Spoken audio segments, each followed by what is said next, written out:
This video is brought to you by Core Gun Belts, the ultimate ADC belt. Check them out at coreessentials.com. Hi guys, welcome back to the channel. Appreciate the support. And just a while ago, I did a video about less than lethal, and I said that most likely it's not going to work, and most likely it's not going to be something good for a lot of you guys out there. Now, there is some ways that you could use less than lethal tactics a little bit better. I may talk about that in some in an oncoming video, something like that. But you know what? The reality that if you carry a pepper spray or you carry a taser or something like that, is if it's even legal in your state, it's just really not going to be as beneficial as you think. You know, a lot of guys think I got pepper spray, I'm going to spray somebody and that's it. And the reality that that's not true. You know, the guy could continue to fight. So I wanted to play a video here for you guys. Let me know what you think, and then we're going to talk about it.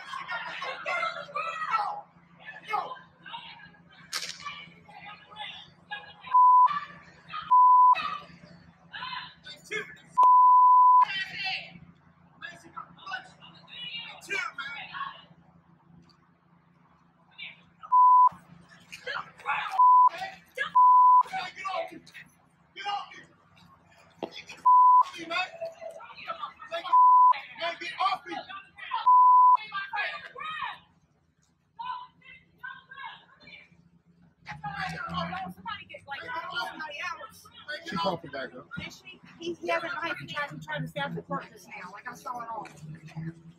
Get him. Like she said.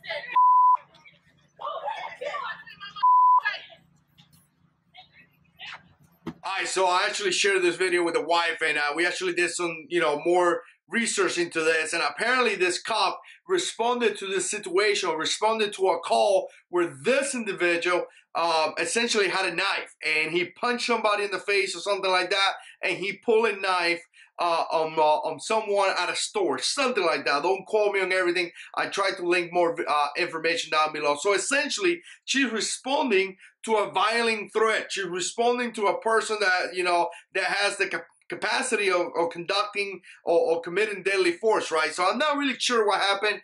Me personally, as military police, I would try to wait for my backup, because obviously, as you can see, she had a hard time dealing with that guy. And this is not about girl versus guy, guys. Don't get into that. A guy could have had a hard situation, a hard issue facing this guy as well, so it could have happened to anyone. But the point here is simple. You know what? She used non-lethal tactics. She used a taser. Nothing happened. I mean, I believe the guy was wearing a jacket. The guy just pretty much ripped that out of his body, and nothing happened. She sprayed him with OPC or pepper spray, and nothing happened. So here's a great example how we see multiple different, escalations or level, commands, taser, spray, and still the guy was being violent. Now, the other thing that you see in the video is how she tried to actually put him on top of armbar. She actually tried to take him down.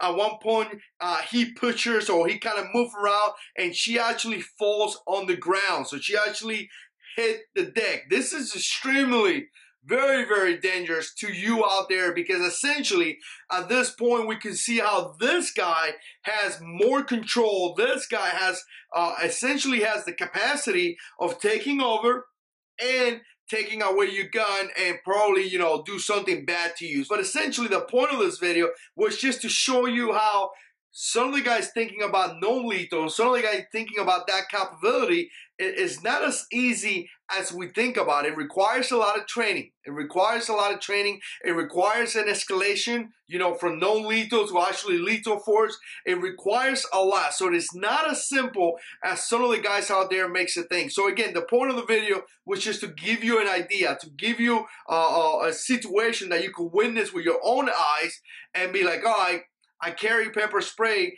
and even though it could be affected, even though a taser could work, we gotta be ready for the next step. What about if it doesn't? What about if it doesn't work? What about if it goes, like it happened in this video where the guy grabbed the taser, the prongs, and took him off?